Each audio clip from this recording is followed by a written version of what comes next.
Repaso ahora, básicamente, vamos bien de tiempo, son -5. Por mantener un poquito el horario, repaso ahora un poquito. Bueno, se han inscrito como unas 400 personas aproximadamente. Ahora mismo estamos unas 155, supongo que irán entrando. Ahora tenemos el primer bloque de experiencias. Repasando, tendremos a María Asun Rodríguez de Asuntase, en Asturias, un proyecto que ha conseguido también avances allí en la colaboración con las administraciones. Después tendremos a Gloria Rubio de la INAMO, que nos traerá un poquito las experiencias de cooperación en Cataluña, desde la INAMO. Y luego, desde Valencia, Vicente Diego y Francisco Merino nos hablarán desde el FECOVI, la Federación de Cooperativas de Vivienda de Valencia, de la experiencia con el Plan Base Viva. Y por último, en este bloque, Lorenzo Vidal, investigador del Instituto Uppsala University, ¿no? Instituto for Housing and Urban Research, nos hablará también de experiencias en Europa. Luego haremos el descanso de 11:30 a 12. Para el que quiera ese recuerdo, es un café net meeting en el que queremos facilitar un poco lo que suele suceder en un café, un descanso presencial, que es que la gente habla, interrelaciona, se conoce. Pues para todas aquellas personas que les parezca interesante esa experiencia, pues simplemente haremos una distribución en grupos de 10 personas aproximadamente en salas que automáticamente serán asignadas. La persona que no quiera estar en ese momento en sala, bien puede o silenciar o no estar, o salirse de la sala. Durará, como es media hora de descanso, pues durará unos 20 minutos y automáticamente tendremos un tiempo como de salida, avisarán un minuto antes o así y saldréis de la sala en el momento en que toque. Y en ese sentido, pues la persona que quiera descansar no tiene ninguna obligación de estar ni nada. No hace falta salirse de la jornada para no estar, sino simplemente de la sala. Entonces luego continuaremos a las 12 con el bloque de administraciones públicas, con la presencia de Anselmo Menéndez, el subdirector general de política y ayudas a la vivienda, que no va a poder estar Javier Martín porque ha tenido un cambio de agenda a última hora para estar en Barcelona. Luego, en segundo lugar, Teresa García, directora general de Emprendimiento y Cooperativismo de la Generalitat Valenciana, también nos hablará de las experiencias que está viendo en Valencia, conectada también con el plan de Base Viva. Después, desde Asturias, el director general de Vivienda del Principado, Fermín Bravo, también nos contará los avances en el tema también asistencial y cómo están enfocando el modelo. Luego, desde Barcelona, de la Concejalía de Vivienda y Rehabilitación, Lucía Martín nos explicará las experiencias del Ayuntamiento de Barcelona, que también ha colaborado bastante a impulsar el modelo con casos muy concretos, ¿no? Y luego, por último, ya cerrará la jornada en este bloque Chomin Gutiérrez, de la Dirección de Vivienda del Gobierno Vasco, que también trae novedades también en ayudas a la cesión de uso. Y ahí, en la última parte, pues ya haríamos, en los dos bloques, traeremos las preguntas que hayáis pasado, ¿no? Podéis poner por el chat las preguntas que tengáis. Recordar que os pongáis el nombre, por favor, cada persona, bueno, nombre, apellido, y si tenéis algún proyecto, estáis en una entidad o institución o empresa, pues por colocarlo también, porque nos ayuda a identificarlo y a mencionaros. Y esas preguntas las recopilaremos para cada bloque en principio, salvo que alguna persona en concreto pues vaya a salir de la sesión porque tenga, por ejemplo, Anselmo, no sabemos si puede estar ese rato o tiene que salir. Y las recopilaremos y las pasaremos para hacer los ponentes en ese bloque, y si hay tiempo, mesa redonda. En el tramo final tenemos un poco más de margen en función de cómo vayan las presentaciones. Entonces ya pues son casi las 10, entonces ya pasaríamos al primer bloque y saludo a María Asun de Asuntase. Hola María Asun, ¿qué tal? Buenos días. Tenemos el micro. Activa, por favor. Gracias. Hola, ¿qué tal, María Asun? Buenos días, muchas gracias. Bien, aquí desde Tenerife, preparada con las compañeras, que mañana empezamos otras jornadas, así que muy bien. Genial, pues bienvenida. Ahora por eso tienes 15 minutos, nos explicas un poquito vuestra experiencia y nada, encantado de tenerte también presente aquí para explicar desde la parte de proyectos cómo se ha ido abordando, ¿no?, esa necesidad de colaboración. Pues nada, reiterar los buenos días a todas las personas que asistimos hoy a esta jornada. Agradecer mucho el esfuerzo que estáis haciendo en REAS por abrir estos espacios de aprendizaje y de intercambio de experiencias, y gracias también por invitarnos a compartir las nuestras. Ocurre que está viendo ahora, la verdad que anima muchísimo ver unas jornadas como estas con tanta participación, que efectivamente, como decís, van a ir incorporándose a lo largo de la mañana. Hay un interés creciente, estamos en un momento importante y nos estamos llamando mucho unos a otros. Creo que la vía es esto que estáis haciendo en REAS, hacer estas sesiones, intercambiándonos por aquí el tema. Cuando nos llaman, y a nosotras mismas, cuando empezamos este largo periplo, vimos ya desde el momento cero la importancia de colaborar con las administraciones, la importancia no, la necesidad. Inevitablemente, si queremos que estos proyectos sigan adelante, tiene que haber una colaboración y además una colaboración estrecha. Lo que ocurre es que nos encontramos, y no voy a decir nada nuevo, con una administración que tiene toda una serie de problemas. Son estructuras muy jerarquizadas y para llegar a las personas que realmente interesa y que saben es una tarea que no es nada fácil. No hay apenas mecanismos participativos en las administraciones. Tenemos una administración tan adelgazada que estábamos en puritos huesos. Eso es otro problema tremendo, donde el personal en la mayoría de las situaciones está colapsado, poco motivado y falto de tiempo y de estímulos para asumir nuevos retos como el que nosotros les planteamos. Y además había más que hay un gran desconocimiento por parte de los responsables de nuestro modelo. Y lo que ha dicho David muy bien, la legislación vigente, ya sea en los ámbitos urbanísticos, nosotros estamos ahora a puntito, ayer nos daban una buena noticia, parece que ya la licencia sale tras meses de estar mirando pues cantidad de aspectos que los técnicos no sabían por no estar recogido, ya sale la licencia y en breve esperemos daros buenas noticias. Después, en los ámbitos económicos también estamos encontrándonos con muchísimo problema. Creo que esto es generalizado, lo dejo aquí por si el REAS también un día podemos hacer un tipo de debate de esto, como por ejemplo compañeras que venden su piso para venir a su primera vivienda, que es el cohousing, y sin embargo la legislación no lo permite y no lo considera primera vivienda, con lo cual tienen que pagar pues, unos impuestos desmesurados y siendo absolutamente discriminatorio para nuestro modelo, el que no nos consideren primera vivienda. El tema de servicios sociales, que decir, diremos ahí los avances que en Asturias, aunque sean tímidos, han sido muy importantes. En fin, todo esto no recoge la especificidad de nuestros proyectos y hay que seguir trabajando. Y todo esto unido a una serie, a un compromiso, a una falta de plazos, nos lleva a que la administración en este momento, para nosotros, realmente, en vez de ser una aliada, sea realmente uno de los mayores escollos con los que nos encontramos a la hora de poner en práctica todo esto, ¿no? De ver la luz. Bueno, pues hay que revertir esta situación, lo decíais muy bien, cuando os escuchamos a las compas del País Vasco y de Cataluña, nos dais una sana envidia, tanto por el tejido, la red que tenéis, como también la distinta respuesta de las administraciones, el apoyo político que hay, no lo hay en otros territorios, aunque en Asturias ahí vamos y hemos hecho avances importantes. Tenemos que hacer una labor importante para que los representantes políticos conozcan estos proyectos y a nosotros, desde luego, nos compete hacerlo también. Es muy diferente en nuestro país de otros como Suecia. Hace un tiempo teníamos ocasión de compartir con representantes suecos que no comprendían por qué aquí teníamos tanta reticencia para ir con las administraciones, cuando para ellos era una relación constante, pero es que no estamos en Suecia por muchas razones, ¿no?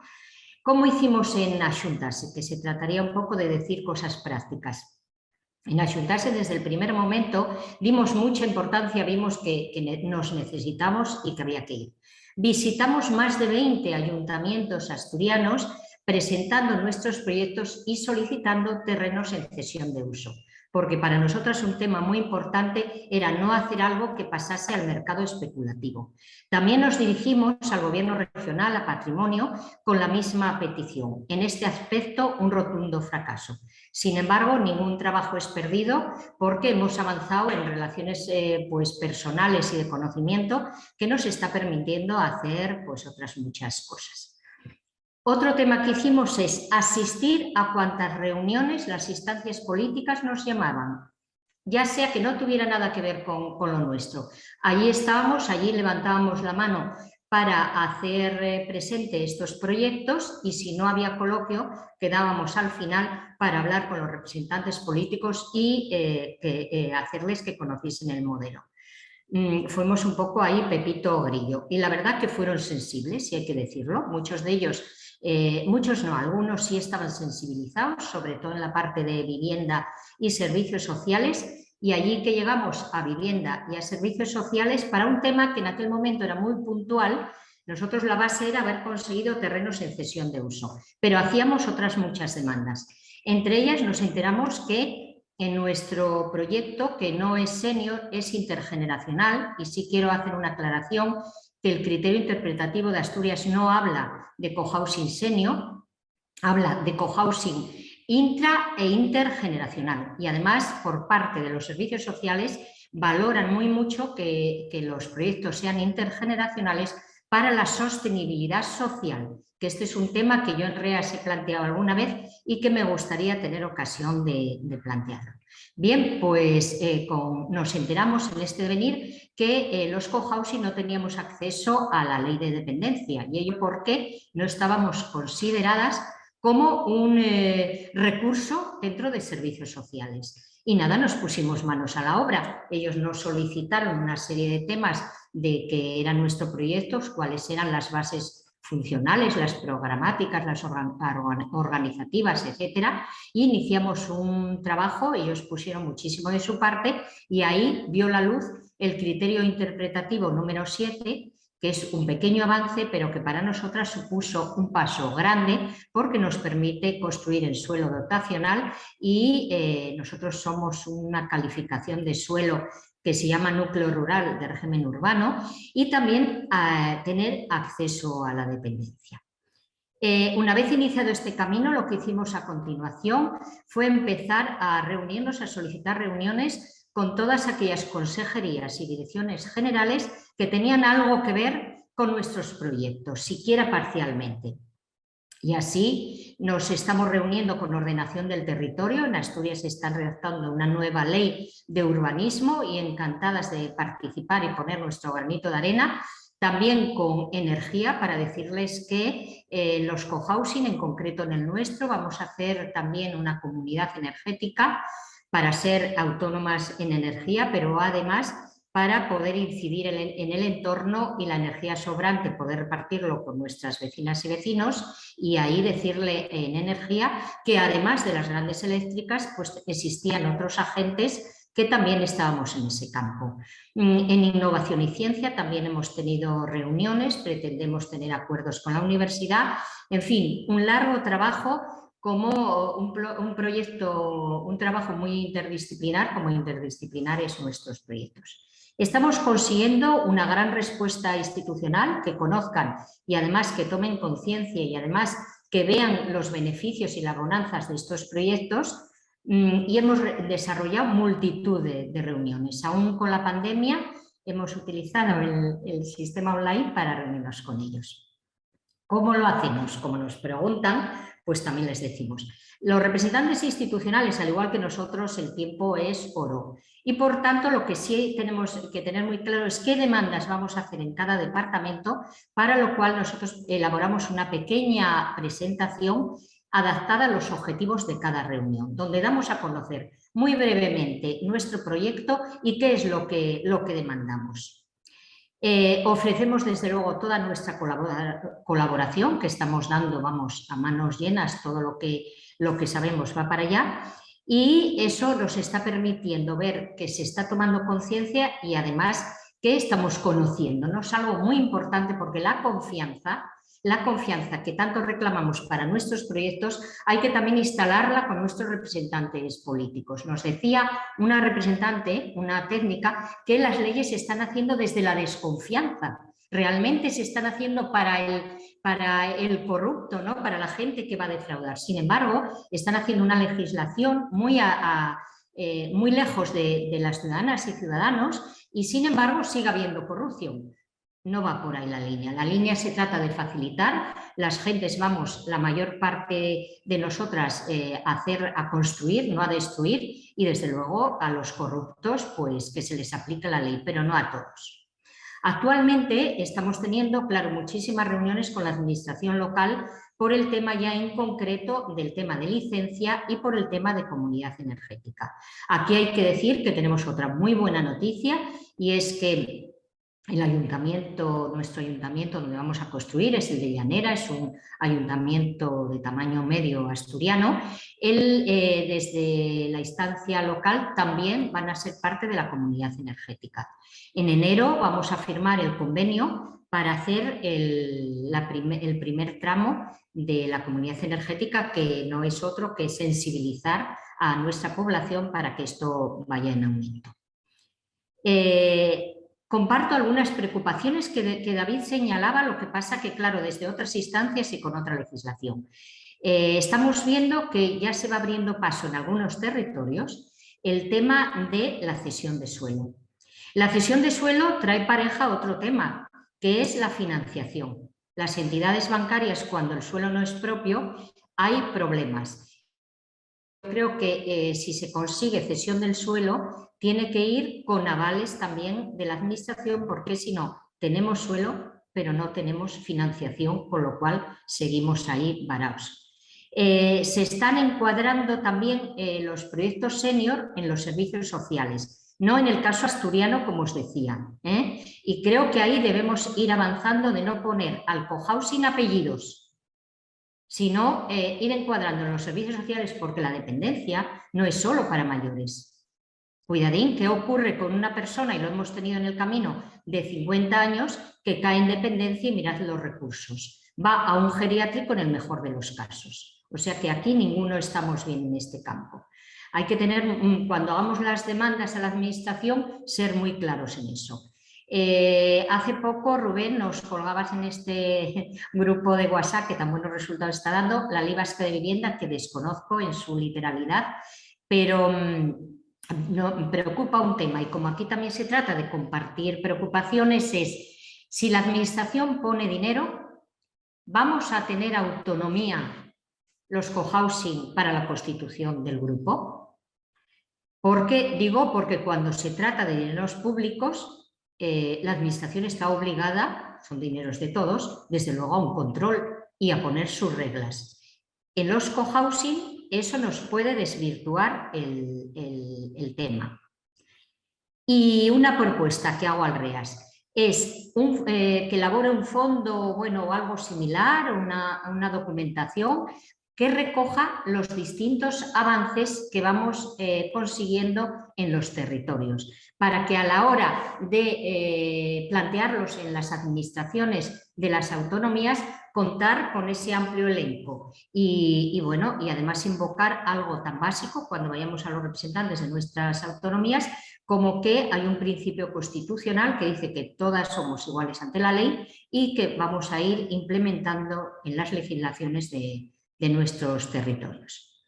Y con esto creo que he cumplido los minutos que me habéis dado. Muchas gracias y a seguir aprendiendo. Muchas gracias, María Sun. Anotamos lo que nos comentas, siempre cuestiones interesantes para el debate, la reflexión y también para abordarlas, ¿no? Entre nosotras y también con las administraciones públicas y otras entidades.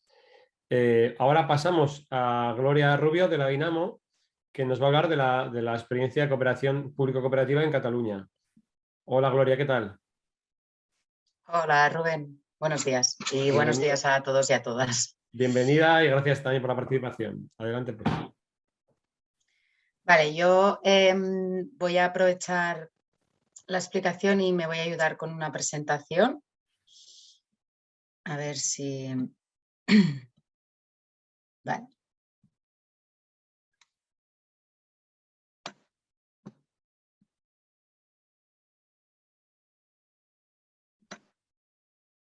Vale, entiendo que lo veis. Si no pasan las páginas, sí, me avisáis. Vale. Sí, adelante, está bien. Pasa bien. Vale, la idea que tenía... es difícil sintetizar en 15 minutos.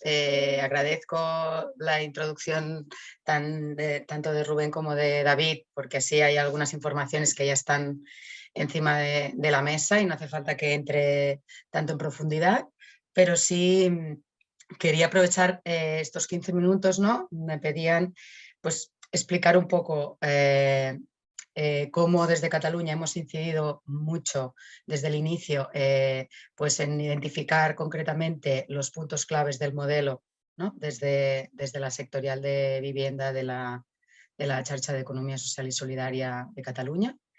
Y aquí pues el interés público que tiene, ¿no? el modelo y la evolución que ha habido estos últimos años.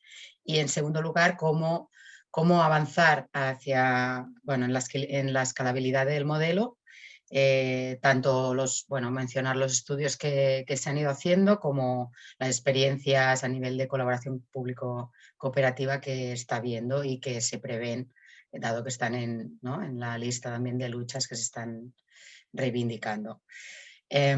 Por eso ponía esta primera diapositiva, ¿no? Que, bueno, recalcar que es justamente desde lo comunitario, ¿no? desde lo colectivo, desde esta sectorial de vivienda de la Red de Economía Social y Solidaria de Cataluña, donde enseguida se comparte la necesidad de tener un espacio articulado desde el sector donde hacer la incidencia política necesaria para conseguir esta escalabilidad o esta evolución del modelo, tanto reivindicando el interés público como reivindicando pues, el apoyo, ¿no? desde las administraciones públicas para que este modelo acabe no solo creciendo, sino acabe siendo lo más asequible posible, que al final es uno de los objetivos principales y retos que tenemos a día de hoy encima de la mesa. Por ese motivo, ¿no? apuntar pues, los 5 puntos claves del modelo que establece la sectorial, que son sobre todo los que ya mencionaba Rubén, la ausencia de lucro y la preservación de la propiedad colectiva, y de esta forma evitar, ¿no? los modelos convencionales de acceso a la vivienda con esa finalidad especulativa. El punto clave de ir avanzando hacia la asequibilidad y hacia la inclusividad, dado que a día de hoy esto no está sucediendo. Hay muchos sectores de la población que no pueden acceder a este modelo porque requiere de una capacidad de ahorro que no todo el mundo tiene, y requiere de una estabilidad a nivel laboral que tampoco todo el mundo tiene, ¿no? Por desgracia. Por lo tanto, está habiendo sectores de la población que están siendo excluidos, y este es uno de los retos que tenemos. El tercero sería el fomento de la autogestión y la construcción de comunidad, y ahí sí que es uno a lo mejor de los elementos más conocidos, ¿no? más conocidos del modelo, el tema de la convivencia comunitaria, ¿no? y de vivir de otra manera compartiendo y haciendo red con tu entorno. El cuarto sería el compromiso con el crecimiento del modelo y cómo las propias cooperativas y los propios grupos establecen mecanismos, ¿no? y desde el sector se articulan mecanismos para no solo hacer evolucionar el sector, sino para consolidarlo y conseguir que estos mecanismos sean reales y que se prevean para conseguir que en un futuro, ¿no? se pueda ir replicando cada uno de los proyectos en todo el territorio. Y el quinto, pues la corresponsabilidad con el entorno a nivel también de sostenibilidad, ¿no? y de el compromiso con el derecho a la vivienda. Y aquí, ¿no? el traslado con la defensa del interés público del modelo, que como, ¿no? ya han ido saliendo, ¿no? los elementos, pero recalcar el tema de que el modelo contribuye al aumento del parque de vivienda protegida, pública o asequible, ¿no? en cada uno de los municipios. Y esto no lo hacen el resto de modelos de acceso a vivienda convencionales. Y más allá de esto, todos los elementos positivos que tiene por lo que respecta a la comunidad, al arraigo, al territorio donde se ubican, ¿no? al empoderamiento que favorece este tipo de modelo a las personas para resolver sus propios conflictos, ¿no? a nivel colectivo, etcétera, etcétera. Voy pasando porque si no me pasaré. Bien, actualmente en Cataluña a lo mejor falta algún proyecto, pero estamos en unas 30 experiencias. Como veis, ¿no? A la izquierda el mapa de Cataluña, a la derecha en concreto el municipio de Barcelona. Como veis, ya no solo estamos en Barcelona, sí que es verdad que la evolución en Barcelona no tiene nada que ver con el resto del territorio catalán, y aquí también uno de los retos de la sectorial, pero en todo caso podéis ver que cada vez hay más proyectos, no solo en el municipio de Barcelona, sino en todo el territorio de Cataluña. Y aquí, si os fijáis en el gráfico de la izquierda, ¿no? Un poco la evolución a nivel no es de número de proyectos, es de número de viviendas. Bueno, de la evolución pues, significativa, ¿no? Que está habiendo estos últimos años, ¿no? Desde el 2018 hasta ahora, que es importante. Evidentemente nos gustaría siempre que fuera más, pero es importante. Entonces, el segundo elemento ¿no? que quería poner encima de la mesa es la pregunta que nos hacemos siempre, ¿no? De cómo conseguimos avanzar hacia esta escalabilidad del modelo. Evidentemente, a día de hoy ya hay factores limitantes que han identificado pues, los compañeros o compañeras que han hablado antes de mí, pero en todo caso es cierto que, ¿no? que se podrían traducir a lo mejor a ver, aquí, se podrían traducir como en dos líneas. Por una parte, en lo que se refiere al marco legal que regule este modelo, y se identifica la necesidad, ¿no? de que sin la regulación en el marco legislativo, tanto en ley de cooperativas como en ley de vivienda a nivel catalán, ya se ha puesto, ¿no? ya se está trabajando hace tiempo, sin una modificación de la legislación no será posible, ¿no? Garantizar ni el interés público del modelo ni su replicabilidad.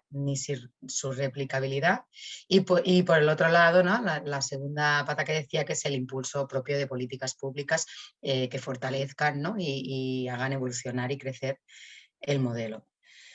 En Cataluña se han hecho diferentes publicaciones en las que la Dinamo ha participado con las administraciones públicas en muchos de los casos, tanto Ayuntamiento de Barcelona como Generalitat.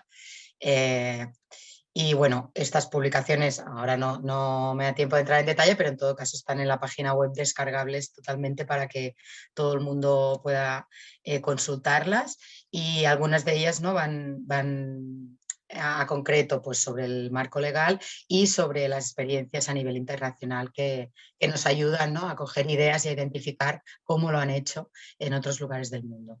En concreto, en la propuesta de regulación, como identificábamos estos cuatro elementos, estas cuatro líneas en las que se ha trabajado desde el grupo de trabajo de la sectorial, que ha estado incidiendo políticamente y que de hecho ya está, después de verano ya ha empezado a hacer reuniones con los grupos del Parlamento de Cataluña para conseguir iniciar una modificación legislativa, y que sería pues conseguir, ¿no? esta creación específica de cooperativas de usuarios de vivienda vinculada a las cooperativas de consumo, y que se diferencie, ¿no? de las históricas cooperativas de vivienda que tenemos o que han existido aquí en Cataluña. Sería poder limitar a través de la ley también cómo conseguimos que esta propiedad colectiva se conserve a lo largo del tiempo y por lo tanto no se permita dividir horizontalmente la propiedad, que sería uno de los elementos cruciales, ¿no? del modelo, y que a día de hoy el marco legal no lo protege. Y el cuarto, porque el tercero es una excepción, y el cuarto sería cómo vincular sobre todo al tema de la asequibilidad, ¿no? de cómo limitamos que estas aportaciones iniciales no sean tan cuantiosas como se están planteando en algunos de los proyectos, tanto a nivel estatal como a nivel catalán, y por lo tanto sea la propia ley la que dificulte que estas aportaciones iniciales puedan ser grandes, ¿no? Y permitamos no solo que la mayor parte de la población pueda acceder porque la aportación inicial sea realmente asequible, sino en un futuro, cuando tú te vayas del proyecto y quiera entrar a alguien más, también tenga esa oportunidad, ¿no? Y esa aportación inicial. Aquí otra de las publicaciones que se han hecho. Y en esta publicación, ¿no? de políticas de referencia internacional en concreto y de políticas a nivel municipal que se podrían desarrollar en el territorio catalán, se han dividido las políticas en cuatro objetivos, ¿no? En activar la demanda, en facilitar el acceso al suelo, en apoyo económico y en promulgar normas sustantivas. Disculpar porque el cuadro he escogido directamente la publicación y por lo tanto está en catalán, pero bueno, en todo caso, ¿no? Dividimos las acciones en las tres fases posibles o que nosotras identificamos del proyecto de promoción de vivienda cooperativa en cesión de uso, ¿no? Y pues activar la demanda en la fase de aproximación, la fase de promoción, que ya sería la mayoría de estas políticas, y no olvidarnos de la fase de convivencia, que aunque a día de hoy hay pocos proyectos, cada vez habrán más, ¿no? Y también incidir en el apoyo económico en esta fase. Tenemos hecho este esquema que se ve un poco la evolución, ¿no? que ha habido de las distintas políticas. También pedir disculpas porque también está en catalán, porque era un material que ya teníamos hecho, pero bueno, pero como es muy visual, ayuda, ¿no? Ayuda a ver un poco desde el 2015 hasta ahora cuál ha sido esta evolución, y como veis arriba del todo, pues a nivel de cesión de suelo público, cómo empieza el Ayuntamiento de Barcelona, ¿no? Con adjudicación directa en el caso de La Borda en 2015, y luego pues distintos proyectos pues con el primer concurso, con el segundo concurso y a día de hoy ya con el convenio que se ha hecho con diferentes entidades del sector, no solo de vivienda cooperativa, sino de fundaciones y promotoras de vivienda social, que entiendo que la compañera del Ayuntamiento de Barcelona ya explicará y profundizará en eso. En todo caso, veis, ¿no? que hay también otros municipios, Manresa, Caldas de Montbui, y hay otros municipios en Cataluña que ya están preparando concursos de suelo público, que vendrán pues durante el 2022 o 2023. Por lo que, bueno, esta parte de la Generalitat y Estado sí que David a lo mejor ya ha incidido un poco más, pero ¿no? Ver que en Cataluña, sobre todo, uno de los proyectos que también ha ayudado a fortalecer y hacer crecer el sector cooperativo, no solo de viviendas, sino el sector cooperativo en general, pero que ha tenido un impacto directo también en las cooperativas de viviendas, son los proyectos singulares y toda la apuesta que se hace por la Ateneus Cooperatius en todo el territorio de Cataluña. Y aquí como novedad, ¿no? Veis el Habitat Coop, el Habitat Coop que se ha publicado este mes de diciembre, y como novedad y reivindicación que se estaba haciendo desde el sector, es una ayuda desde el Departamento de Trabajo de la Generalitat directa, ¿no? a las aportaciones iniciales y por tanto a la capitalización de las cooperativas, y por lo tanto con el objetivo de reducir estas aportaciones iniciales, como decíamos antes. Por lo que respecta al financiamiento, bueno, hay ayuntamientos, veréis que hay algunos ayuntamientos que están haciendo algunas ayudas directas a proyectos, pero no es lo común. Esto también es uno de los retos que tenemos, ¿no? Que desde los ayuntamientos, en los casos que a lo mejor el ayuntamiento no tenga suelo público o no tenga suficientes recursos humanos, ¿no? para poder hacer concursos o para poder hacer adjudicación directa, también pueden hacer pues ayuda económica directa a alguno de los proyectos. La financiación, pues identificamos, ¿no? Los dos entidades de servicios financieros que están actuando a día de hoy en Cataluña en los proyectos de vivienda cooperativa, tanto el COP57 como FIARE. COP57, como veis, pues ya hace unos añitos, ¿no? que es la primera que impulsa y que se pone como objetivo también ayudar a que este modelo crezca. Y luego también tenemos el Institut Català de Finances, ¿no? que que hace ya también algunos años que está ayudando a la financiación, y el marco legal que sobre todo se afecta en el municipio de Barcelona, pero no solo, ¿no? En el ámbito de modificación de planeamiento, de excluir la necesidad de construir aparcamiento, pues el Ayuntamiento de Granollers también ha hecho esta exención y hay otros ayuntamientos que están en ello, y a nivel fiscal sí que cada vez están habiendo más ayuntamientos que están haciendo bonificaciones.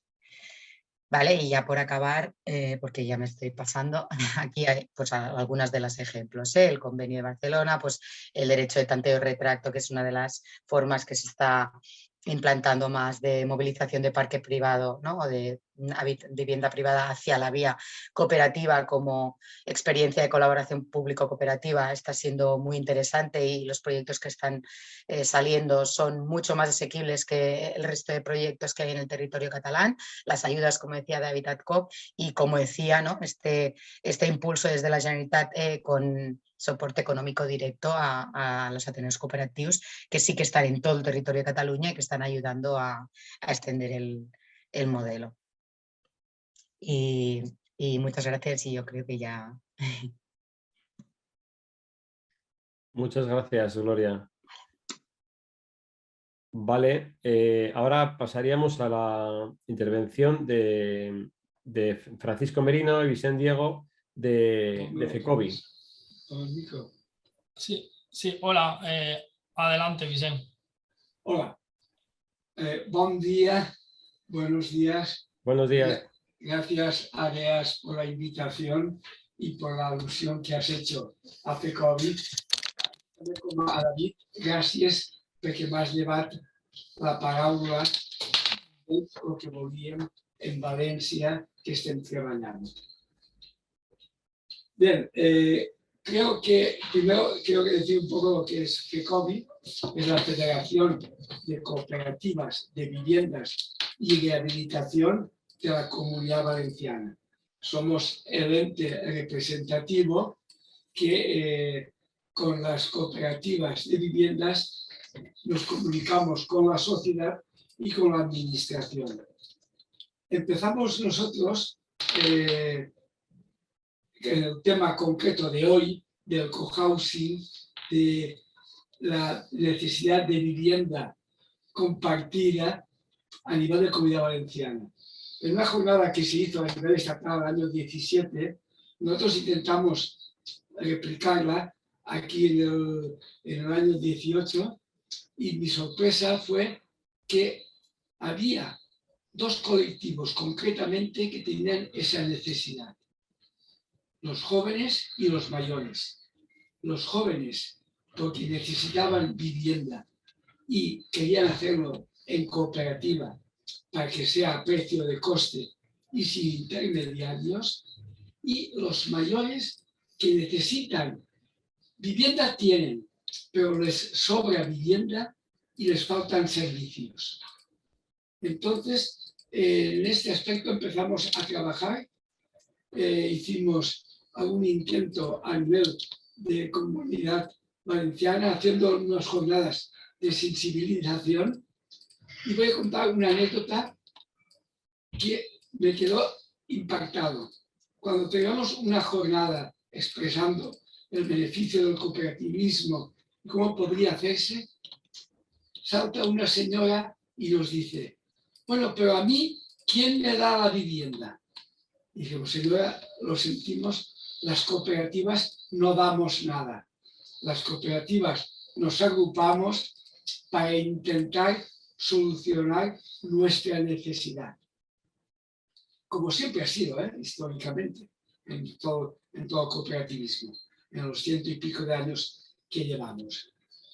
En este aspecto va cambiando, y ahora necesitamos una vivienda con otras cosas, con otros servicios, como compartir tiempo, como compartir ayudas, como compartir aptitudes, es decir, cómo podemos hacer viviendas que tengamos viviendas juntos con otros que participan de lo mismo que nosotros para ayudarnos recíprocamente.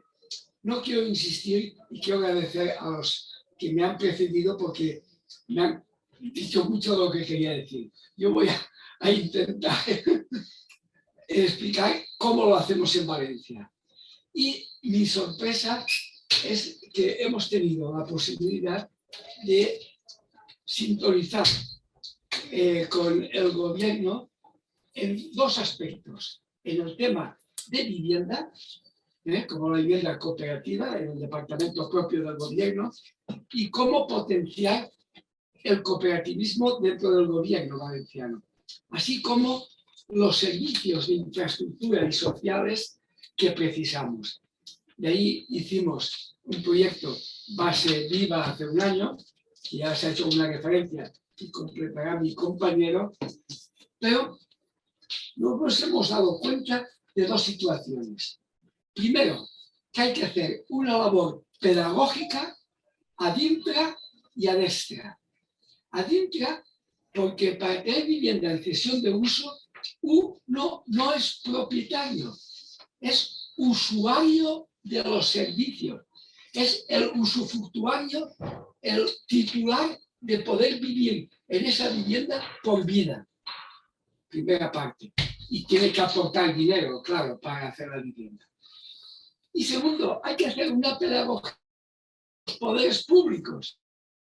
Esa es que en las primeras jornadas que hicimos de difusión, con la ayuda de los catalanes que siempre han venido a nuestras convenciones o a nuestras charlas, y como la administración decía, que me sorprendía, ¿y el ayuntamiento qué gana de esto? El ayuntamiento gana el servicio social a los socios, a las cooperativas. Está en la Constitución y está en el Estatuto de Autonomía Valenciano. Y lo mismo no pasa porque la Federación FECOMI está asociada a la intersectorial del cooperativismo valenciano y a la Confederación Española.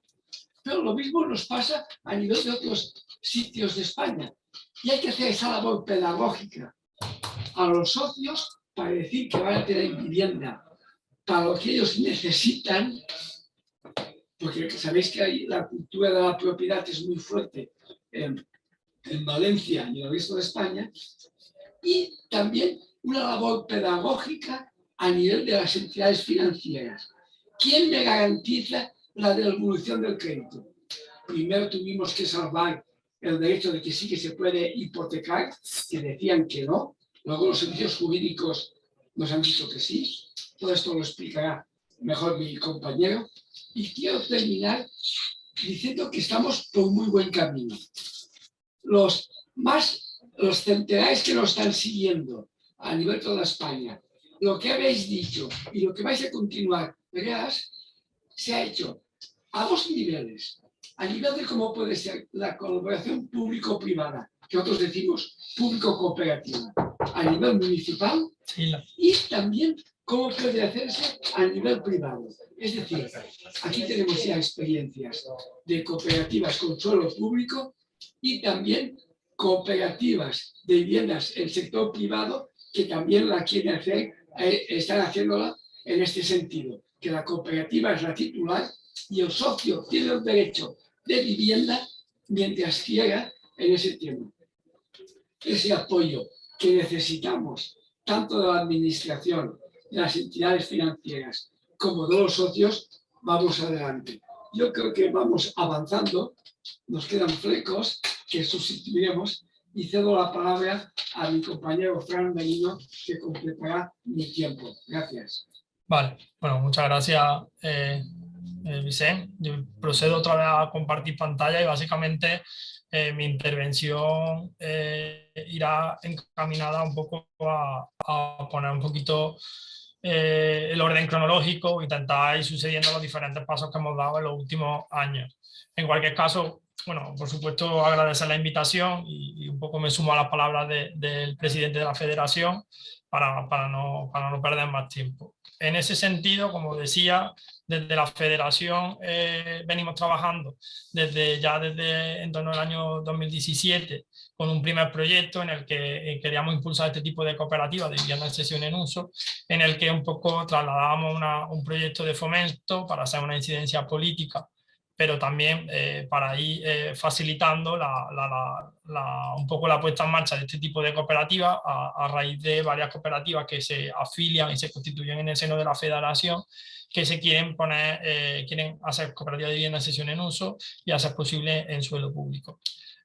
Por ello, tras un intenso trabajo y largas negociaciones y reuniones, ponemos en marcha una experiencia piloto de un concurso de cesión de suelo público por derecho de superficie, en este caso suelo público de la Generalitat Valenciana, a través de la Generalitat Valenciana, la que pone en marcha este concurso de 7 solares a lo largo de toda la Comunidad Valenciana, en la que se pueden presentar cooperativas o asociaciones en proceso de constitución de una cooperativa para tener por derecho de superficie durante 75 años un suelo para construir eso, para construir y gestionar una cooperativa de vivienda en cesión en uso con proyectos de vida colaborativa o comunitario.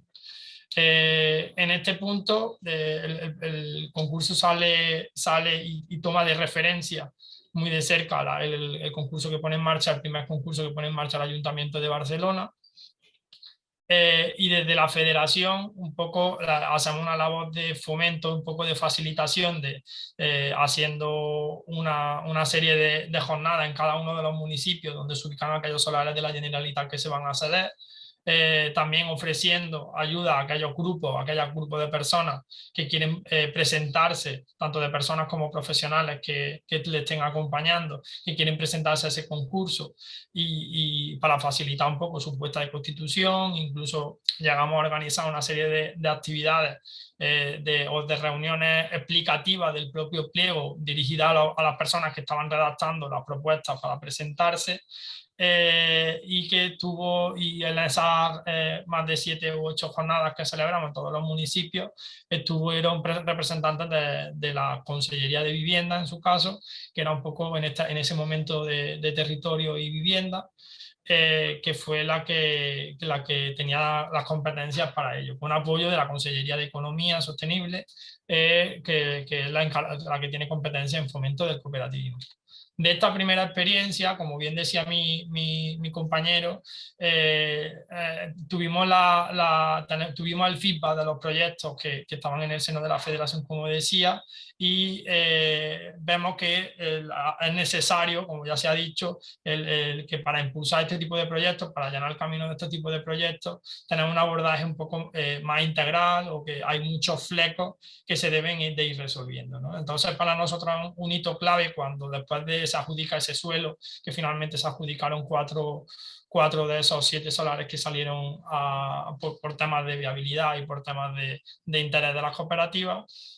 Decidimos un poco organizar, porque muchas de esas cooperativas o grupos que estaban interesados no cumplían los requisitos, no quisieron representarse porque no le encajaban las condiciones o requisitos que ese concurso salió, ¿no? Y decidimos a finales de 2019, en paralelo, ¿no? Y en este no hay que tener miedo a copiar otras acciones, ¿no? Al revés, sino lo que tenemos que intentar coordinarlas en paralelo a los 15 días del encuentro estatal que se organizó en Madrid, que muchas de las personas que estáis aquí, sé que fuisteis allí y fuisteis en muchos casos organizadores de ese encuentro. Nosotros decidimos replicar ese encuentro a nivel autonómico, con incluso la mayoría de los proyectos, reuniendo a la mayoría de los proyectos, cooperativas, asociaciones o grupos informales que querían formar una cooperativa, que habían estado en ese primer encuentro, para que pudiéramos trasladar un plan o una hoja de ruta, un plan de acción aquí en la Comunidad Valenciana. En ese primer encuentro ya estuvo presente también la directora general de cooperativismo y la de vivienda, ¿no? Y para aquello nació una hoja de ruta, una serie de mimbres que nos dieron una primera aproximación de los retos principales, que algunos de ellos ya conocíamos y otros vimos la necesidad o la demanda que existía desde la base, que fueron pues, los que aparecen en pantalla, ¿no? Que se han dicho todos, desde el suelo, la financiación, pero también la profesionalización, ¿no? La Comunidad Valenciana también nos estaba encontrar profesionales que pudieran atender a esos grupos de forma específica y de forma y también incluso en algunos casos que los grupos no querían estar acompañados de profesionales si no eran específicamente formados en este modelo. Y por supuesto siempre la labor de difusión, visibilidad y de generar esa cultura comunitaria, no solamente el mejorar o mostrar un modelo o en fortalecer un modelo hacia afuera, hacia las agentes que tienen que impulsarlo, sino también de forma interna de las propias personas que van a ser las futuras usuarias de esas viviendas, ¿no? Entonces, en ese marco nos pusimos unos retos en torno al suelo, a la colaboración de la financiación, el marco legal específico y el apoyo institucional, y diseñamos o planteamos a la Administración, a la Generalitat Valenciana, a través de la Dirección General de Cooperativismo, la propuesta de un plan integral, que es el Plan Base Viva, en el que se trazaran líneas de acción con diferentes agentes en todas aquellas vertientes que considerábamos que eran obstáculos detectados a priori, pero que se iban a ir, éramos conscientes de que se iban a ir detectando más obstáculos conforme fuéramos avanzando, ¿no? Por ello, se presenta en 2020, o se diseña y se presenta en 2020, el proyecto Base Viva, un proyecto urbano cooperativo en base a valores, en el que efectivamente no solamente nos centramos en la vivienda, sino que nos centramos en proyectos cooperativos que puedan integrar cualquier tipo de servicio comunitario, como bien decía las compañeras que me precedían, temas de comunidad energética o cualquier tipo de servicio comunitario que fuera de interés para las cooperativas, con el apoyo o de la mano justamente de la Generalitat Valenciana, de los 3 departamentos o de las 3 consellerías que tienen competencia en ámbitos de interés para este tipo de proyectos, que un proyecto de referencia sería una cooperativa de vivienda en cesión en uso,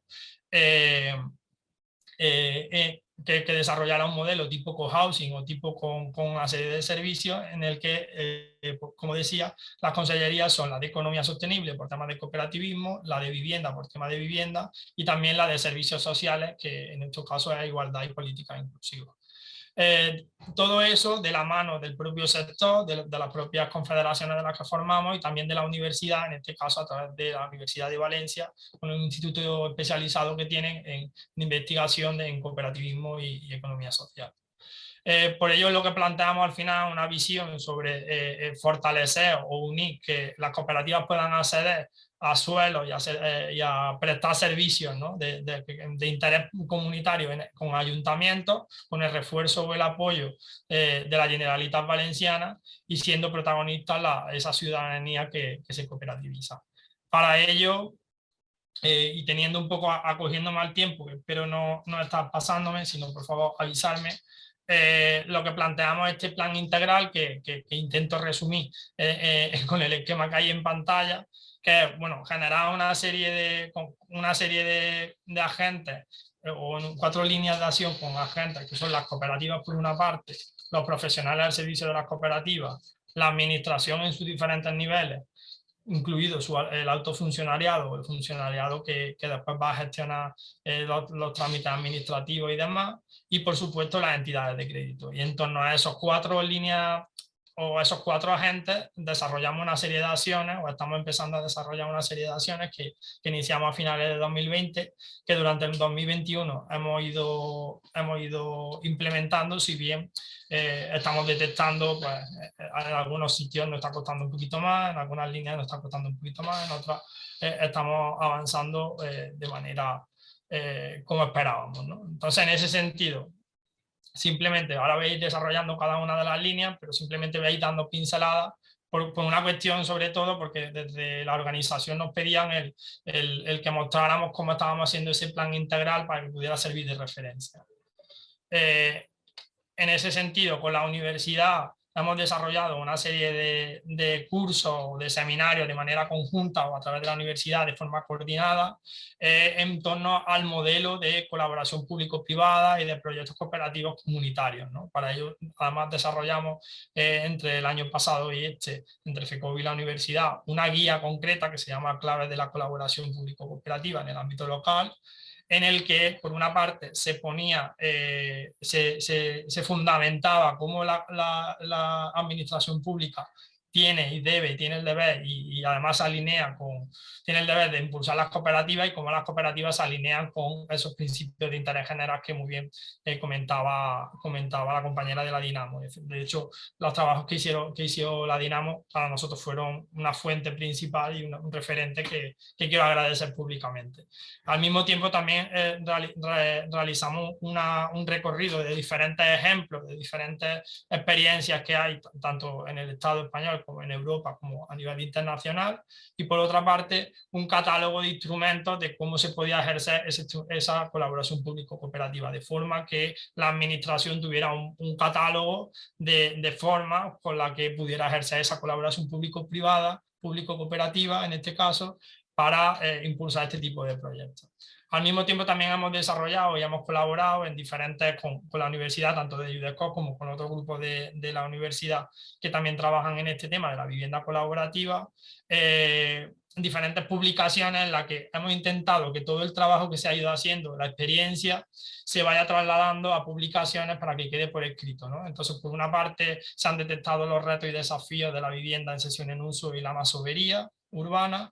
Por otra parte, se ha desarrollado una guía jurídica y fiscal para la puesta en marcha de cohousing cooperativo, que después nos ha servido para crear un modelo orientativo, un proyecto de estatuto orientativo que están empezando a implementar todas las cooperativas en el ámbito valenciano. Y por último, se ha hecho también un análisis en el ámbito jurídico, fiscal, en muchas vertientes, y se ha trasladado un poco a cómo se podría integrar todas las novedades o todos los pasos que han ido dando en el resto del Estado.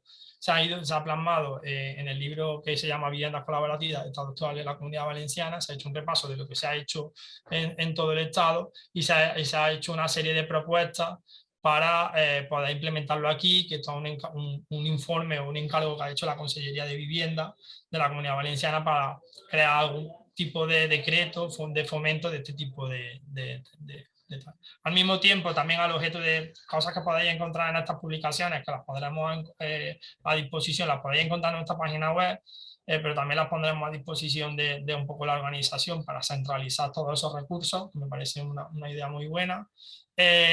También un poco se ha hecho un trabajo en el entorno de esto de una mejora o una reformulación del articulado de la ley de cooperativas de la Comunidad Valenciana, ¿no? Si bien la directora general que nos precede, que intervendrá posteriormente, probablemente dará pincelada sobre ello. Si bien esta modificación actualmente se encuentra en información pública, o se cerró ese periodo de información pública, pero si bien se está alimentando todavía por las incorporaciones que puedan hacer otras consellerías, por tanto a un texto, una modificación que aún está viva. Si bien lo que se ha integrado, lo que se ha apostado por el sector es el poder dentro del artículo de la cooperativa de vivienda, que ya reconocía un poco las dos modalidades de adjudicación de la vivienda, de propiedad o en cesión en uso, el que la cesión en uso esté mayormente desarrollada para una mayor seguridad jurídica. Dicho lo cual, un poco que hemos realizado una serie de jornadas diferenciando un poco el público objetivo, tanto desde la administración, desde los usuarios como de los profesionales, contando en la jornada de presentación pública, contando con el vicepresidente segundo, la vicepresidente primera y el consejero de Economía. Y después también hemos realizado jornadas técnicas, bueno, ahí en esa tampoco me voy a detener mucho, pero hemos sobre todo vinculadas a los retos que teníamos antes, a la financiación, al suelo y demás. También hemos hecho, y esto es un elemento muy importante, creo que diferenciador, que hemos conseguido que periódicamente, al menos una vez al trimestre, se reúnan los directores generales de las diferentes consellerías que tienen competencia en las áreas de interés, para coordinar, para poner en común las acciones que están haciendo, para impulsar proyectos de tipo base viva y para intentar coordinar esos proyectos, coordinar las acciones en la medida de lo que, o generar sinergias entre esas políticas que al final son competenciales de diferentes consellerías, ¿no? Y al mismo tiempo pues también un acercamiento para que se coordine las acciones que desde vivienda se están haciendo en fomento de vivienda colaborativa, pero también desde economía se están haciendo en impulso de cooperativas de vivienda en cesión en uso, de manera que no vaya cada una por un lado, ¿no? Entonces hay un poco el papel que FECOBI nos toca. Obviamente no son todas las acciones que está realizando FECOBI como tal, porque intervienen muchos agentes, pero sí que un poco vamos ordenando o intentando coordinar las acciones para que también se siga o se vayan consiguiendo, no se quede, o intentar que no se quede nada atrás, ¿no?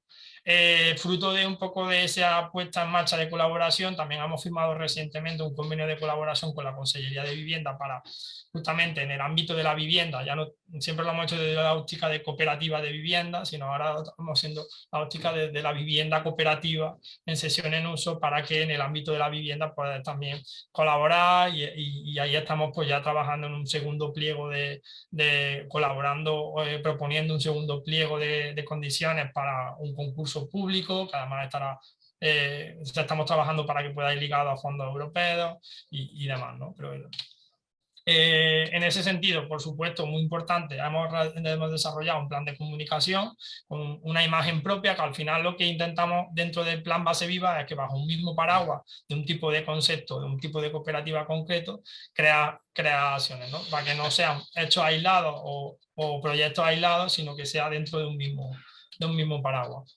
Y al mismo tiempo también hemos tenido contacto con algunos agentes más que con otros, tanto con entidades financieras, con profesionales, con ayuntamientos, pero también con las propias cooperativas, ¿no? Y ahí un elemento que surgió a raíz de todo este tema es que las propias cooperativas solicitaron o impulsaron o nos pidieron: oye, vamos a organizar una coordinadora o un grupo de información, un grupo de coordinación de los propios proyectos que se funciona de manera autónoma y autogestionada, en el que FECOBI es colaboradora técnica, en el que los proyectos han generado una serie que se encuentran ubicados, son en torno a 12 o 11 proyectos que se encuentran ubicados por toda la Comunidad Valenciana, en las otras provincias, y han generado pues, una serie de materiales, una web donde tienen todos los proyectos presentándose, de forma también que además de las acciones desde la institución de forma conjunta, también pudieran individualmente presentarse y poder también tener un punto de encuentro y de coordinación que se reúne cada 15 días, ¿no?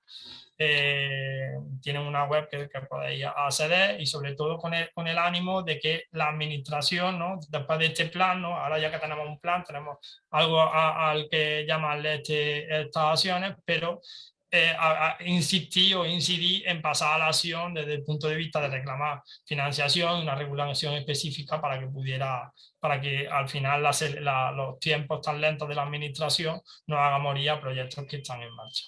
Y por último, una de las acciones que también creemos que es muy importante, que es el trabajar muy de cerca con cada uno de los proyectos, sobre todo para impulsarlos o facilitar, orientarlos en su puesta en marcha hasta que la cooperativa está constituida, y después en su funcionamiento como cooperativa en el ámbito estrictamente cooperativo. Es decir, no entramos en la gestión de la cooperativa, pero sí facilitamos y constituimos ese tipo de cooperativas conforme a lo que requieren, ¿no? Para que empiecen a andar y se hacen desde un punto de vista coordinado dentro del entorno de la federación.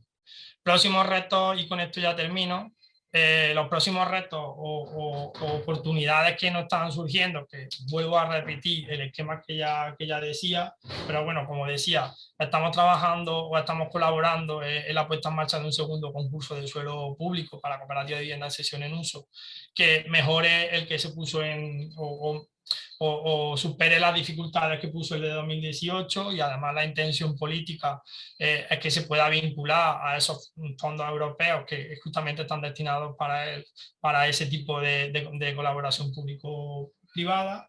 Al mismo tiempo también estamos haciendo una labor intensa en todo el tema de incidir en el plan estatal, en el plan estatal de vivienda, pero también en solicitar, y parece, si todo va bien y se aprueban los presupuestos, de que haya un canal de avales desde la Generalitat Valenciana para desarrollar este tipo de proyectos que se desarrollen en suelos que necesiten de avales públicos.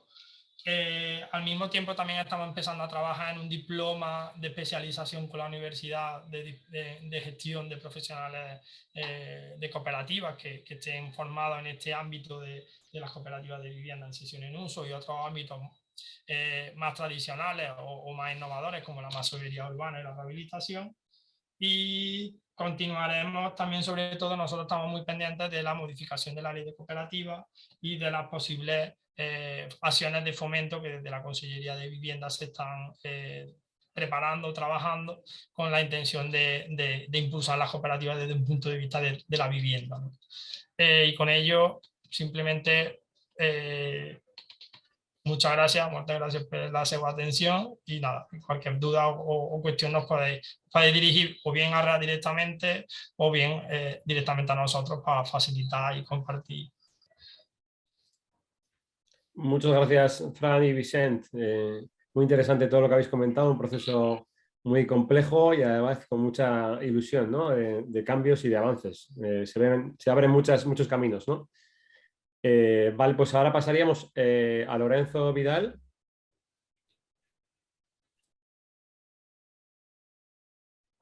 Hola, buenos días. Hola Lorenzo, ¿qué tal? Voy a compartir pantalla.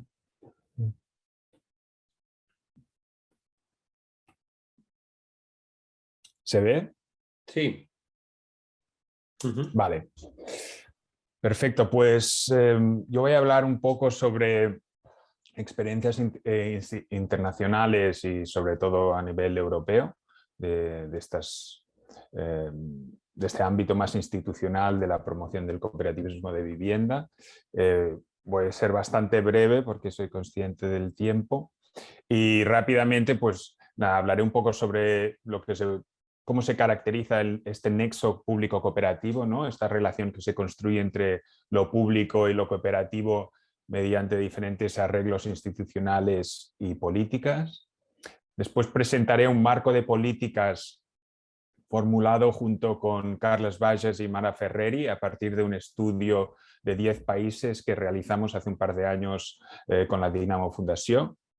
Y después mencionaré algunas experiencias destacables en este ámbito. Vale. ¿Qué entendemos por el nexo público-cooperativo? Pues muy brevemente, ya se ha abordado antes, pero es cómo se van generando estos lazos de diferente índole con el Estado mediante la incorporación del cooperativismo de vivienda en las políticas de vivienda, ¿no? Que va desde un marco legal que delimita muchas de sus características, los lazos económicos y financieros mediante líneas de subsidio y crédito e incluso en algunos casos pues nos encontramos con lazos más orgánicos en los que los ayuntamientos y otros organismos públicos entran dentro de las estructuras de gobernanza de las propias cooperativas. Y en estos 10 casos que nosotros analizamos, pues vimos que el apoyo estatal pues era un factor decisivo que contribuye a que un modelo de propiedad colectiva y sin ánimo de lucro, que es ajeno a las formas dominantes en el mercado, pueda realmente abrirse camino. Pero hay que tener en cuenta que hay una tensión pues, entre la autonomía de las cooperativas y las posibilidades de pues, ser cooptados por lógicas estatales, de políticas estatales, etc., ¿no? La implicación estatal pues, conlleva este riesgo de absorción del cooperativismo en programas de vivienda pública, como ha ocurrido en muchos países, de limitación de algunos aspectos de su autogobierno colectivo por condicionantes e interferencias de actores y políticas estatales, etc., ¿no? Entonces, cuando se va construyendo esta relación entre lo público y lo cooperativo, pues hay que buscar este equilibrio para que las cooperativas mantengan sus características básicas y no se desdibujen a medida que vaya fortaleciéndose los nexos con el Estado.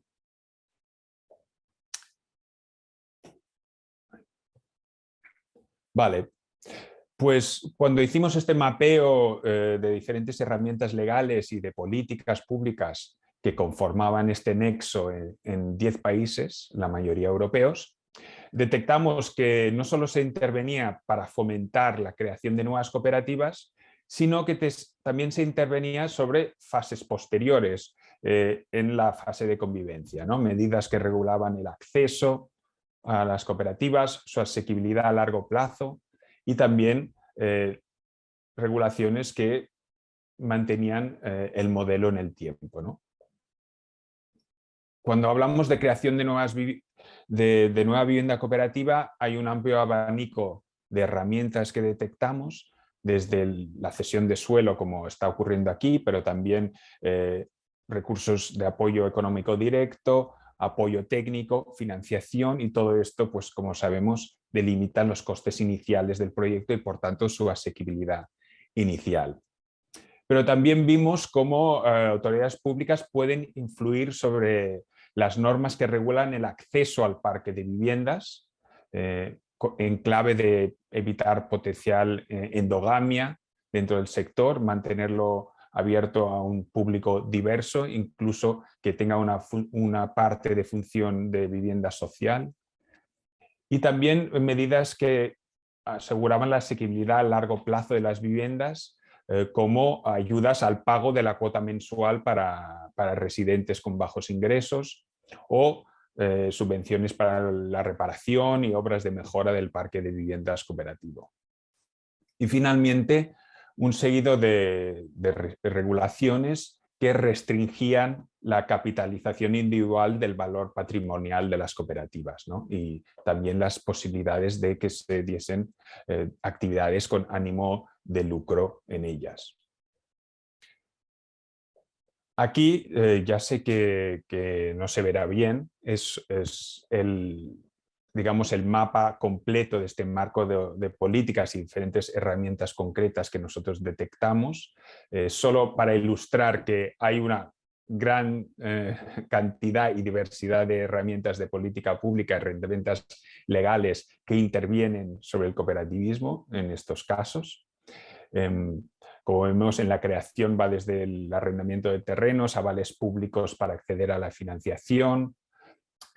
Cuando estamos hablando del acceso, pues reservas para alquiler social, normas sobre el traspaso de las viviendas, ¿no? Si pueden ser heredables o no. Hay algunos casos en los que son heredables, otros.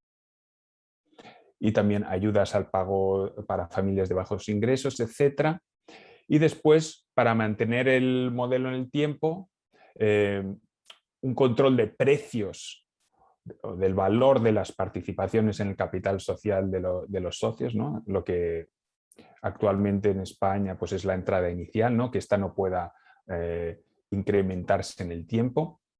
Y después regulaciones sobre la posibilidad de cambiar el régimen de tenencia, ¿no? De pasar de vivienda cooperativa a vivienda en propiedad individual o a otro tipo de regímenes de vivienda. En muchos casos pues, vemos que estos cambios o se prohíben directamente o se requieren mayorías cualificadas en las asambleas cooperativas y también a menudo que tengan el visto bueno de otros actores, de administraciones públicas, de federaciones de cooperativas, etc. Entonces, por lo tanto, pues, hay todo un conjunto de formas en las que el Estado, lo público, está regulando el cooperativismo. Y para acabar, pues quería mencionar algunas experiencias concretas destacables, un poco para poner ejemplos a este abanico de herramientas y poder ver cuál ha sido su impacto en diferentes países, ¿no? Quizá el más impresionante es el caso danés, ¿no? Que mediante este mecanismo de derecho de tanteo y retracto, en ciudades como Copenhague, la vivienda cooperativa ha podido tomar el 30% de la ciudad en menos de 3 décadas. Y es pues esta herramienta de derecho de tanteo y retracto en un marco más amplio de regulaciones que han permitido esto, que es, bueno, voy a explicar brevemente, ¿no? Desde los años 70 en Dinamarca, los inquilinos de viviendas de alquiler privado y público tienen el derecho de tanteo y retracto sobre sus casas si se organizan en una asociación cooperativa para comprar la vivienda donde residen. Y en un contexto histórico concreto en el que coinciden varios factores, Uno es que anteriormente se había prohibido la división horizontal de los edificios, por lo tanto eran edificios de alquiler, bloques enteros, ¿no? Después había un control de precios de los alquileres muy fuerte en zonas de viviendas antiguas con crecientes costes de mantenimiento y por lo tanto no era un buen negocio para los tenedores de vivienda en alquiler, y esto favoreció que los propietarios fuesen vendiendo edificios a precios asequibles a sus inquilinos organizados en cooperativa. ¿Qué es lo interesante de este caso? Pues demuestra cómo una combinación de políticas puede realmente transformar el panorama de la propiedad de ciudades enteras si se combinan en una misma lógica, en una misma dirección. El problema con el caso danés y con varios otros casos que estudiamos es este peligro de mercantilización, ¿no? Como el Estado puede regular en una dirección o en otra, a principios de los 2000 hubo en Dinamarca una desregulación del sector que permitió que estos precios de las participaciones en el capital social de la cooperativa se encareciesen de forma acelerada. Y hoy en día pues, las entradas iniciales para este tipo de viviendas son muy altas y ha habido una sustitución gradual de un mecanismo de traspaso a través de listas de espera a la compra y venta en el mercado, ¿no? Quizá el ejemplo, digamos, más ilustrativo de este peligro de mercantilización es precisamente Suecia, el vecino del norte de Dinamarca, que tenía un sector cooperativo parecido al danés, pero que en el año 1968 levantó todas las regulaciones de los precios de compra y venta de las participaciones. Y entonces el resultado hoy en día es que se siguen comprando y vendiendo estos capitales sociales, estas participaciones, que dan un derecho de uso indefinido de una vivienda, pero los precios son equivalentes a lo que sería una compra de una vivienda en propiedad individual, ¿no? Y el sector hoy en día pues, se asemeja a las comunidades de propietarios en España. Un ejemplo interesante para inscribir en el modelo una separación más clara entre ser socio y usuario y esta posibilidad de capitalizar individualmente tu vivienda es el caso de Quebec, que es un caso en que los socios residen en régimen de alquiler. Entonces, los socios pues, no tienen ninguna participación en el capital social de la cooperativa y esto ya por diseño propio dificulta relacionar, ¿no? Ser socio de una vivienda cooperativa con ser propietario de esta vivienda, ¿no? Normalmente oímos, ¿no? Que la vivienda cooperativa en cesión de uso está entre la propiedad y el alquiler, pues en el caso de Quebec lo han acercado casi totalmente al alquiler y esto ha permitido una separación más clara entre el uso y la propiedad. Pero como sabemos que las leyes y las regulaciones pueden cambiar en una dirección u otra, también identificamos la importancia de mecanismos propios del sector para blindar el modelo, ¿no? Que el sector generase su institucionalidad propia, formas organizativas que dificultasen que se pervirtiese con el tiempo. Y un ejemplo muy claro que vimos fue en Alemania, que hay una organización que se llama Miethauser Syndikat, que agrupa 140 proyectos de vivienda que son plenamente autónomos, menos en cuestiones económicas clave, ¿no? Y aquí se introduce un cortafuego para las tentaciones que puedan tener algunos grupos locales de capitalizar sus viviendas, ¿no? Al fin y al cabo, la vivienda es un activo potencial importante y no sabemos cómo van a pensar futuras generaciones de cooperativistas. En definitiva, las conclusiones del estudio fueron que eran tan importantes las medidas de fomento público del sector como también las medidas para generar un diseño institucional que obstaculizase la posterior privatización y apropiación individual de todo este esfuerzo público. Y lo dejaría aquí porque ya nos hemos pasado de tiempo, pero estas son, digamos, las publicaciones, por si os interesa, pues mirar este estudio en más profundidad.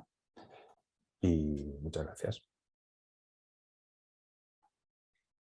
Muchas gracias, Lorenzo. Muy interesante y he sido muy ágil también en presentar una visión rápida de una información que es muy compleja, ¿no? Que es un estudio amplio que habéis hecho y al mismo tiempo nos has acercado la visión elemental, ¿no? Que nos ayuda a poner foco.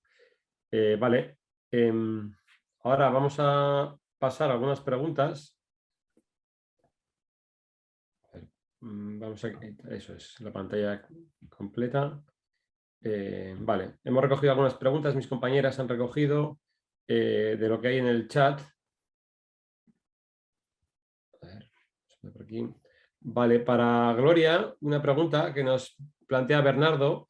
Me comenta que se ha citado varias veces la palabra inclusivo y quería preguntar qué se entiende por inclusivo.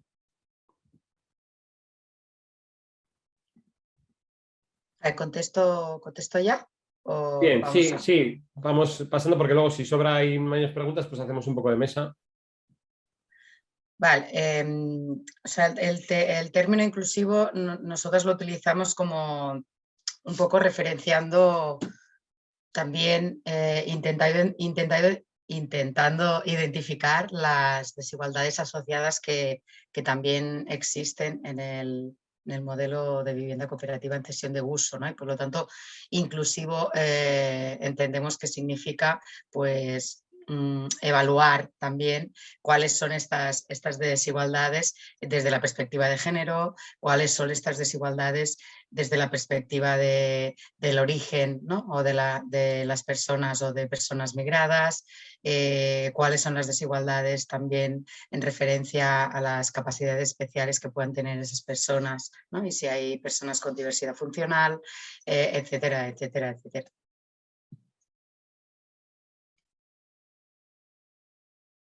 No sé si he respondido la pregunta. Gracias, Gloria. Y otra pregunta también para ti, también de Bernardo. Hablando de políticas públicas, ¿hay alguna compensación a entidades que hemos comprado terreno privado?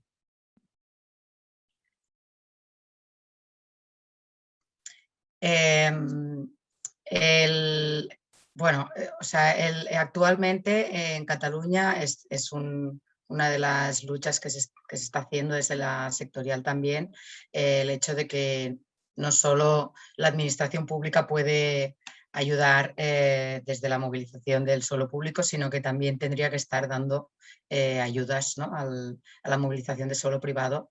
Por un lado, porque el suelo público es indefinido, porque en las últimas décadas las administraciones se han dedicado a venderlo, y por el otro lado, porque es una herramienta más y cada vez hay más entidades sin ánimo de lucro con esta voluntad, ¿no? Por lo tanto, desde la administración también se tendría que apostar hacia aquí.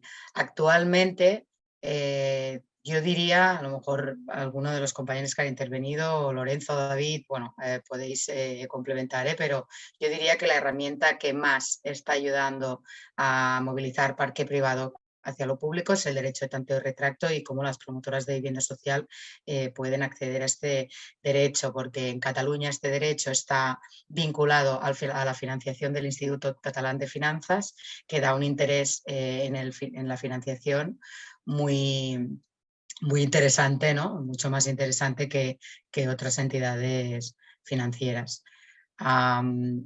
Diría que hay algún ejemplo concreto, no sé si David tú vols explicarlo, de algún otro ayuntamiento que ha dado una ayuda económica concreta a la compra de vivienda privada, pero no es lo que está pasando a día de hoy. Sí, efectivamente, a nuestro entender serían políticas fiscales también para facilitar también esta compra. Sí que hay que decirlo, que aunque no sea en el momento de la compra, sí que la convocatoria de ayudas, digamos, que ha sacado el gobierno catalán recientemente, que corresponde a 5.000 euros a vivienda para reducir el capital social, también abarca todo tipo de proyectos, también los que compran suelo, por ejemplo, en este caso. Y como decía, en políticas probablemente de adquisición, lo que está siendo más fácil también pues es la política esta, pues a partir del tanteo y retracto, que es un derecho que hay en Cataluña, que también hay que decir a nuestra experiencia que también nos está generando proyectos con una realidad diferente, porque son edificios adquiridos y por tanto con una capacidad, digamos, a nivel pues, de proyecto arquitectónico, en términos de sostenibilidad, de espacios comunitarios, pues mucho más limitada, digamos, y muchas veces no con el proceso, digamos, de años, ¿no? De cohesión de un grupo. Entonces también nos lleva, digamos, a esta diversidad de tipos de proyectos.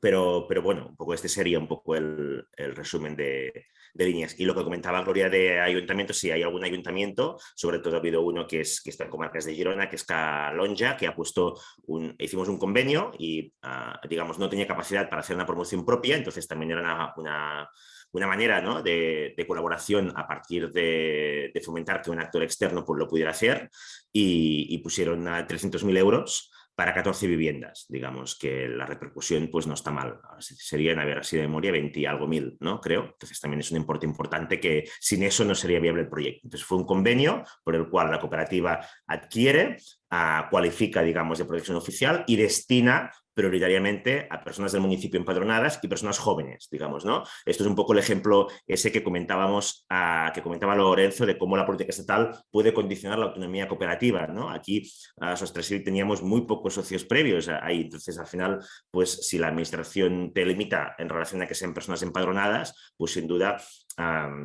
lo que se genera es una capacidad, o sea, una posibilidad de crecer el cooperativismo en el municipio, pero por supuesto se hace una tarea de difusión y de crecimiento en el municipio porque el ayuntamiento pues eso, condiciona la aportación a que prioritariamente, no exclusivamente, sean personas del municipio y en este caso personas jóvenes, digamos, ¿no? Sí, para complementar, decir que, por ejemplo, para que veamos un ejemplo, ¿no? Las ayudas del Plan Estatal de Vivienda, la última edición, que en Cataluña pues, o sea, se desarrollan a través de las diferentes convocatorias que hace la Agencia Catalana de l'Habitatge, pues en la última convocatoria, en un inicio se planteaba que solo los proyectos que estuvieran ubicados en suelo público pudieran acceder, ¿no? Entonces se reivindicó que nos parecía bien, ¿no? que se priorice el suelo público, pero que no entendíamos por qué se estaba descartando y excluyendo proyectos sin ánimo de lucro, de vivienda protegida, ¿no? que estuvieran ubicados en suelo privado. Finalmente se pudo incorporar y actualmente han salido la resolución, hay ayudas en proyectos que están ubicados en suelo privado.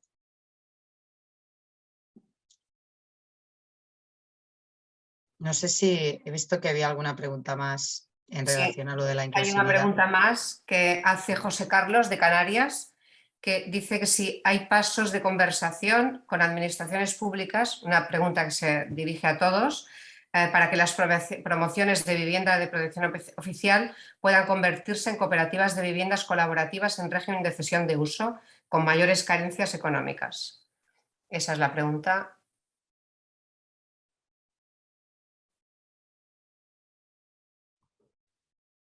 Yo no entiendo muy bien la pregunta, es decir, entiendo que dice si es compatible, digamos, a las cooperativas de uso con el régimen de protección oficial, ¿no? No, las promociones que se hacen de vivienda protegida si puedan convertirse en cooperativas. Vale, a ver, si hay, correcto, si hay viviendas que tienen la calificación y están en manos privadas, digamos, entendemos que sin duda, en la medida que la cooperativa pueda comprar, por ejemplo, pues el patrimonio, seguirán estando calificadas estas viviendas y por tanto serán convertidas a la vivienda cooperativa de uso. Entonces la cooperativa tendrá que respetar el régimen de protección de estas viviendas, pero esto es una fórmula fácil, ¿no? Si es titular público, bueno, aquí es más complicado si son viviendas ya construidas, pero también se podría hacer sin ningún problema, digamos, ¿no? Sobre todo si hay algún tipo de inversión o lo que sea que dé un sentido. Y hasta podría ser posible que estuvieran habitadas y que hubiera un proceso de conversión, digamos, donde estas personas habitantes fuesen socios de la cooperativa, digamos, ¿no? Pero bueno, todo sería posible. Otra pregunta para todos. ¿El derecho de tanteo y retracto se aplica a la cooperativa sobre el terreno cedido una vez finalizado el periodo de cesión?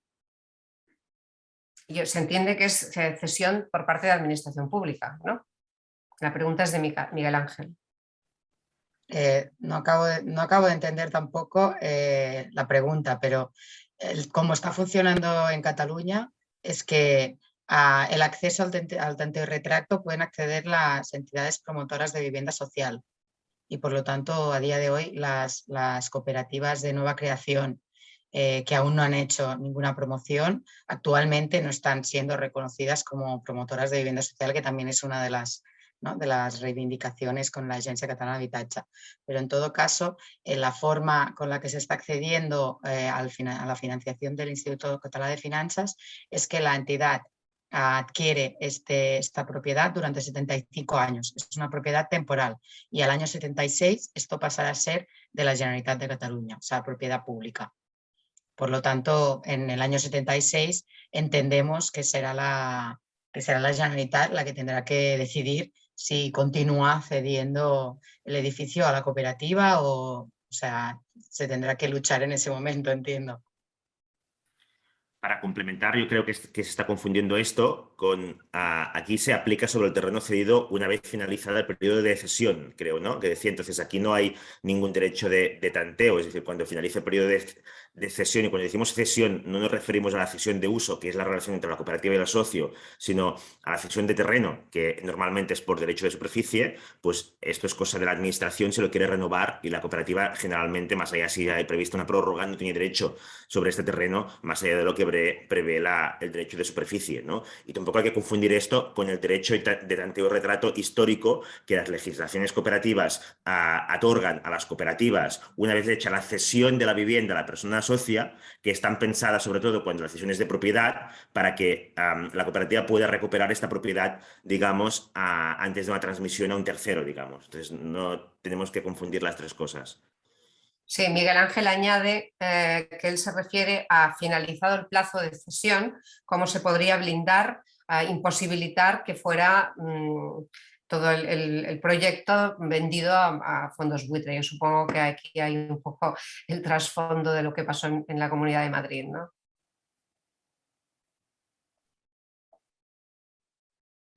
Bueno, otra pregunta para Fran Merino. Dice, ¿cómo... Perdón, sí.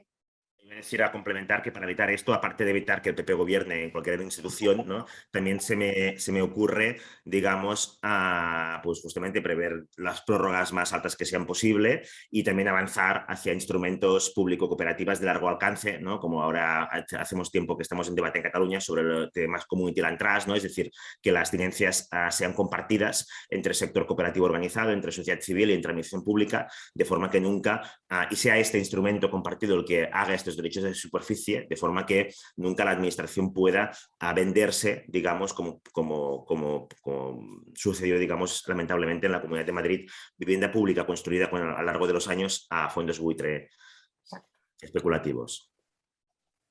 Muy bien, creo que ha quedado claro. Fran Merino le pregunta a José Antonio cómo convencer a las entidades financieras de que se pueda hipotecar y que hay garantía de devolución del préstamo. Casi nada. Bueno, una pregunta bastante, que a mí también me gustaría saber la respuesta, ¿no? Con eso creo que lo digo todo. O sea, la financiación es un gran reto que tenemos y ahí nosotros un poco, cuando yo me refería a que estamos teniendo conversaciones o reuniones con entidades financieras, justamente viene a responder a un poco a la necesidad de que no se está atendiendo por parte de las entidades financieras del ámbito cooperativo, del ámbito ético a cooperativas. Por desgracia no tenemos COP57 en el ámbito del País Valenciano, no está ampliamente desarrollado, no tiene los medios para poder soportar, o la estructura financiera diferente en el ámbito de Cataluña, sin ser yo muy experto en esto. Y entonces lo que estamos trabajando es en delimitar un modelo con aquellas entidades, que ya os digo, que son entidades de crédito cooperativo y alguna banca ética que no cooperativa. Estamos intentando delimitar cuál es el modelo más financiable.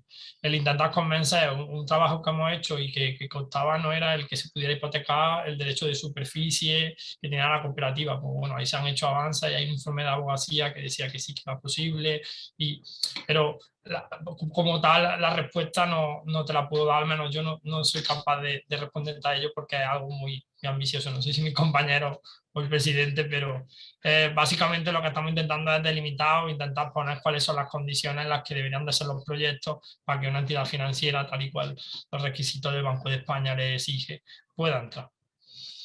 Sí, yo sí, si te parece, adelante. Quiero completar que estoy de acuerdo con lo que ha dicho Fran, pero tenemos una posibilidad.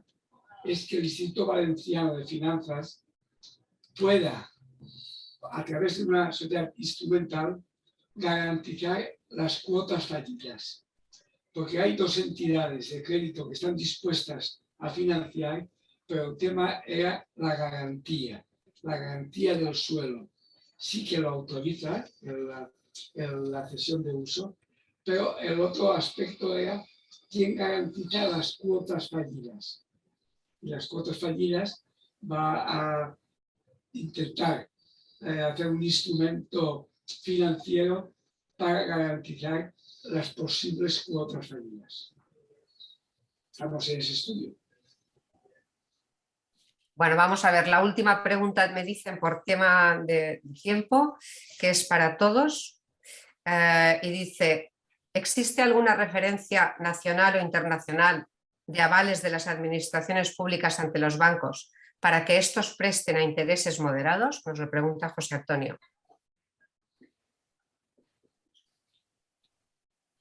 Para Lorenzo la parte internacional, para Gloria o David la estatal. Sí, bueno, a partir del estudio sí que identificamos avales públicos como una de las herramientas más comunes para facilitar el acceso al crédito. Entonces, sí, es una herramienta bastante común para gestionar esta cuestión. Pero la pregunta es si eso moderaría los intereses que requieren los bancos. Yo entiendo que sí, pero es que cada contexto de crédito hipotecario es muy diferente y en muchos de los casos hay instituciones propias o una tradición de crédito que conoce de instituciones de préstamos hipotecarios específicas que conocen muy bien el modelo y entonces no tienen estas reticencias.